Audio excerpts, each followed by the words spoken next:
Hello friends, welcome. आज हम बात करने वाले हैं इंडिया की स्टोरी के दो साइड्स के बारे में।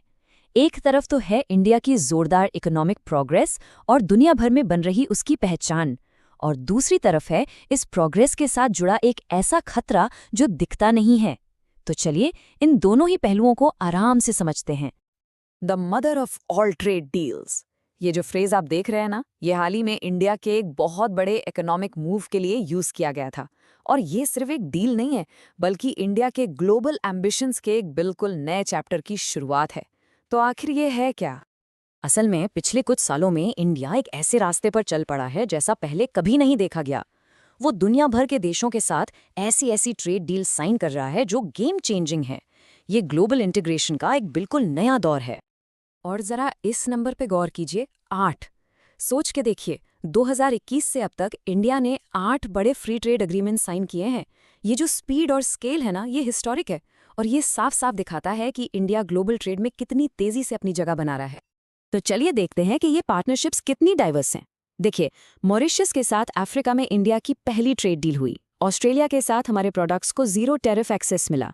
यूएई के साथ हमारा ट्रेड $100 बिलियन के माइलस्टोन तक पहुंच गया। और ईएफटीए कंट्रीज ने तो $100 बिलियन के एफडीआई का कमिटमेंट किया है। और इन सब के ऊपर है यूरोपियन यूनियन के साथ होने वाली डील, जो इन सब में सबसे बड़ी है। तो चलिए अब फोकस करते हैं इस सबसे बड़ी डील पर, यूरोपियन यूनियन के साथ फ्री ट्रेड एग्रीमेंट। ये एक ऐसी डील है जिसमें इंडिया की पूरी इकोनॉमिक पिक्चर को बदलने का मैसिव पोटेंशियल है। अब जरा इस चार्ट को देखिए। ये जो इंडिया ईयू पार्टनरशिप है, ये अकेले ही दुनिया की टोटल जीडीपी का लगभग 25% हिस्सा है, एक चौथाई। तो ये सिर्फ दो रीजन्स के बीच की डील नहीं है, ये एक ऐसी ग्लोबल इकोनॉमिक पावर है जो दुनिया के ट्रेड का लगभग 1/3 कवर करती है। सोचिए जरा, तो इससे इंडिया को क्या फायदा होगा? फायदे बहुत हैं। सबसे पहले, इंडिया के 99% से ज्यादा एक्सपोर्ट्स ईयू में ड्यूटी फ्री जा सकेंगे। इससे हमारे टेक्सटाइल्स, लेदर, जेम्स और ज्वेलरी जैसे इंडस्ट्रीज को एक जबरदस्त बूस्ट मिलेगा। इसके अलावा हमारी सर्विस कंपनीज को यूरोप के 144 सब सेक्टर्स में काम करने का मौका मिलेगा। और स्टूडेंट्स के लिए भी अच्छी खबर है, उन्हें पढ़ाई के बाद कम से कम 9 महीने के वीजा की गारंटी मिलेगी। और इन सब चीजों को मिला दे तो क्या बनता है? एक अंदाजा है कि ये डील इंडिया के लिए $75 बिलियन का एक्सपोर्ट पोटेंशियल अनलॉक कर सकती है। ये एक बहुत बहुत बड़ा नंबर है, और ये ग्रोथ और प्रॉस्पेरिटी की एक इनक्रेडिबल स्टोरी बताता है। लेकिन हर कहानी का एक दूसरा पहलू भी होता है। सवाल ये है कि इस नए ग्लोबल मार्केटप्लेस की कोई हिडन कॉस्ट है क्या? जब हम ग्रोथ की इस तेज ट्रेन पर सवार होते हैं, तो क्या हम अनजाने में किसी खतरे की तरफ भी बढ़ रहे हैं? और यहीं पर स्टोरी एक सीरियस टर्न लेती है।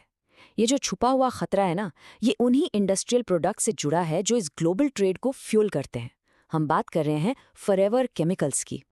इनका साइंटिफिक नाम है PFAS, यानी पर एंड पॉलीफ्लोरोअल्काइल सब्सटेंसेस। आसान भाषा में ये इंसानों के बनाए हुए जहरीले केमिकल्स हैं जो एनवायरनमेंट में और हमारे शरीर में हमेशा के लिए रह जाते हैं। ये इतनी आसानी से खत्म नहीं होते, इसलिए इन्हें फॉरएवर केमिकल्स कहते हैं। तो ये केमिकल्स मिलते कहाँ हैं? इसका जवाब आपको शायद थोड़ा अजीब लगे, क्योंकि ये हर जगह हैं। ये हमारे नॉनस्टिक बर्तनों में है, खाने की पैकेजिंग में है, हमारे कपड़ों और कॉस्मेटिक्स में है, और यहाँ तक कि आग बुझाने वाले फोम में भी। मतलब ये हमारी डेली लाइफ का एक हिस्सा बन चुके हैं। इसका सीधा सा मतलब ये है कि ये केमिकल्स लिटरली हमारे चारों तरफ हैं। मॉडर्न लाइफस्टाइल का हिस्सा बन चुके प्रोडक्ट्स में ये इतने कॉमन हो गए हैं कि इनके आसपास रहना, इनके कांटेक्ट में आना एक आम बात हो गई है। तो अब सवाल ये है कि ये इतनी बड़ी चिंता की बात क्यों है? आखिर इनका खतरा है क्या? और ये खतरे सिर्फ थियोरेटिकल नहीं हैं, इनके पीछे सॉलिड साइंटिफिक प्रूफ है। स्टडीज ने साफ तौर पर PFS एक्सपोजर को कई सीरियस हेल्थ प्रॉब्लम से जोड़ा है, जैसे कि इम्यून सिस्टम का कमजोर हो जाना, लिवर और थायराइड की बीमारियां, कुछ खास तरह के कैंसर और बच्चों में डेवलपमेंट से जुड़ी प्रॉब्लम्स। ये सब रियल और बहुत सीरियस हेल्थ रिस्क हैं। तो इन्हें फॉरएवर कहते क्यों हैं? इसके पीछे साइंस है।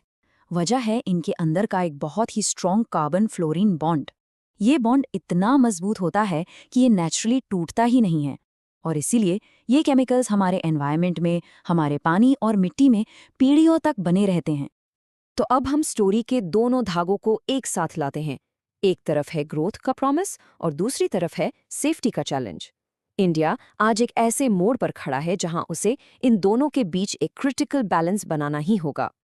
ये स्लाइड पूरी दुविधा को, इस डिलेमा को बिल्कुल साफ साफ सामने रखती है। एक तरफ द प्रॉमिस, $75 बिलियन का export potential, historic global integration और इंडियन इंडस्ट्रीज को बूस्ट, और दूसरी तरफ है द पेरिल, जहरीले फॉरएवर केमिकल्स, एनवायरनमेंट को परमानेंट नुकसान और गंभीर हेल्थ रिस्क्स। एक ही सिक्के के दो पहलू। तो हम इस आखिरी सवाल के साथ इस चर्चा को खत्म करते हैं कि कोई भी देश प्रॉस्पेरिटी हासिल करते हुए उसकी सबसे बड़ी कीमत चुकाने से कैसे बच सकता है। जैसे जैसे इंडिया ग्लोबल स्टेज पर आगे बढ़ रहा है, उसे इस मुश्किल चैलेंज का सामना करना होगा।